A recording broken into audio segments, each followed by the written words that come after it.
Good morning everyone! Welcome to my channel. Kumusta na po kayo mga ka-issue?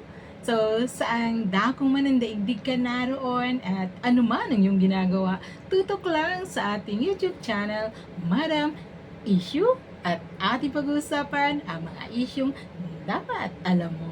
Okay, so today ay pag-uusapan po natin ang pinakamainit na issue sa ating bansa. Ayan, so para tong telenovela na sinusubaybayan ng lahat, ano?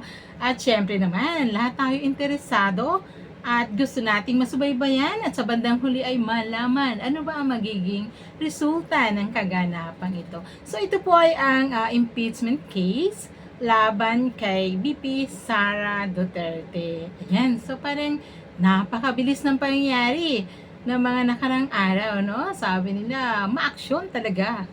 Okay, so matapos manumpa ni Senate President Chis Escudero, ay sumunod naman ang panunumpa sa tungkulin ng mga senador na magsisilbing senator judges, no, ng Senate Trial Court. At ginulat nila ang marami ng ipahayag ng Senado na ibabalik ang article of impeachment na ito na isinampa ng Kamara o ibinigay sa Senado. At ito ay bunga ng botohan kung ito ba'y dapat ibalik or dapat panatilihin na sa Senado at ipagpatuloy ang proseso ng paglilitis. Okay, so ito po ay nagresulta, no, ng 18 and 5 votes. Ayan, 18 para sa sumagot ng yes at 5 votes naman para sa mga sumagot ng no. Hindi dapat na itong ibalik. Okay, so alamin natin kung sino ito na 5 na sabi nga sumikat na bumoto ng no. Okay, so alamin po natin ang 5 mga senador na bumoto ng no para hindi na ibalik at ipagpatuloy na tanggapin itong impeachment case na ito, no, sa Senado. Okay, so ang mga senador po ito ay ang sumusunod, si Senator Coco Pimentel. So siya po yung isa, no? Gayon din si Senator Risa Hontiveros. At si Grace po, na marami ang nagulat at nagtaka, no, na siya ay nag-no. Gayon din si Win Gatchalian, na parang nakikinikinita natin talaga ito ang kanyang paninindigan. At gayon din si Nancy Binay. Okay, so sila po yung 5 mga senador na nag-no at hindi sila sana pabor na ibalik pa ito muli sa Kamara at huwag tanggapin. Okay, so ang 5 senador na to ay nakatanggap po ng ilang mga komento mula sa ating mga netizens. So ilan po dito ay nagsabing, graduate na sila, no? Graduate na, tapos na ang career sa presidential election 2028. So yun po ang sinabi ng maraming netizens. Ang iba naman ay nagsabing, lumabas ang kulay ng mga senador na ito. At ang iba ay nagsabi namang sila ang mga senador, di umano. Sabi nila, sila ang mga senador na nasuhulan at tumanggap ng milyones. Ayan po, no, ang mga naging komento na ating mga netizens dahil dito sa botohan na ito. Okay, so alamin natin, ano nga ba ang dahilan? Ba't kailangan ibalik sa Kamara ang article of impeachment na ito na na-forward sa Senate? Okay, so pakinggan po natin ang pahayag ni Senate President Chis Escudero. Itong paghingi namin ng impormasyon, dagdag na trabaho siguro sa prosecution. Pero ano naman ngayon, akala ko ba gigil na gigil sila dito? Ito yung trabaho nila. Pero, paano makakadelay? Wala naman pwedeng mangyari.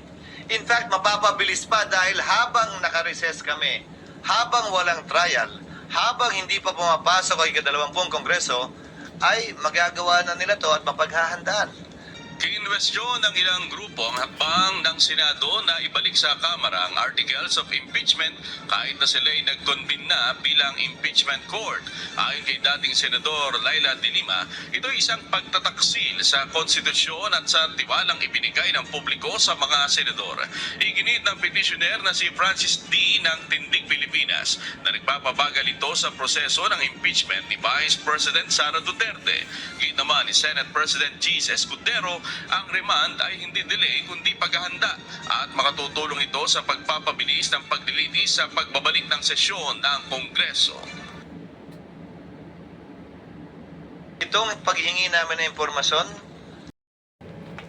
Yan po ang pahayag ni Senate President Chis Escudero, no? Ang kanyang paliwanag kung bakit ibinalik ang article of impeachment na ito ay sa kadahilanang meron pa sila mga impormasyon at certification na hinihingi sa mababang kapulungan. At naniniwala siya na hindi ito magiging sagabal sa mabilis na pagpuproseso ng kaso at sa halip ay magbibigay ito ng ample time sa Kamara para higit pa nilang mabusisi, no, at mapag-aralang mabuti na hindi kailangang madaliin bago ipasa ito sa Senado.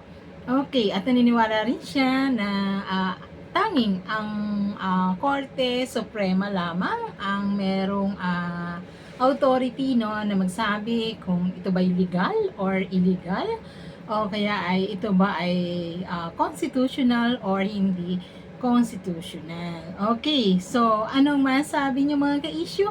Natuwa ba kayo sa desisyon ng Senado? At nagsabing tama yan. Yan talagang dapat, no, na mangyari.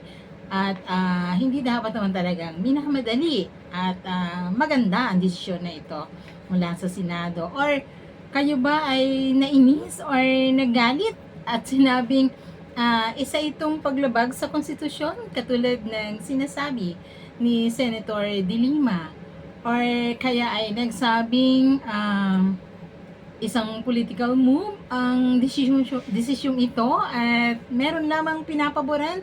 Okay, so meron pong iba't ibang tayong pagtanaw kaugnay nito.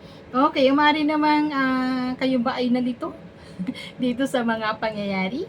Okay, so maaari po nating i-share ang ating mga komento sa ating comment section. Okay, pero ayon sa balita ay hindi naman din tinanggap ng Kamara ang binabalik na article of impeachment na ito, no? At sila ay may mga katanungan ding binabato sa Senado kung bakit ito kailangan ibalik sa kanila. Okay, at ito ang ating tatalakayin sa susunod nating discussion. So, muli po, ito si Madam Issue. At hanggang sa susunod nating talakayan. So, patuloy po tayong maging mapagmatsyag at mapanuring mamamayan ng ating mahal na Pilipinas. Maraming salamat.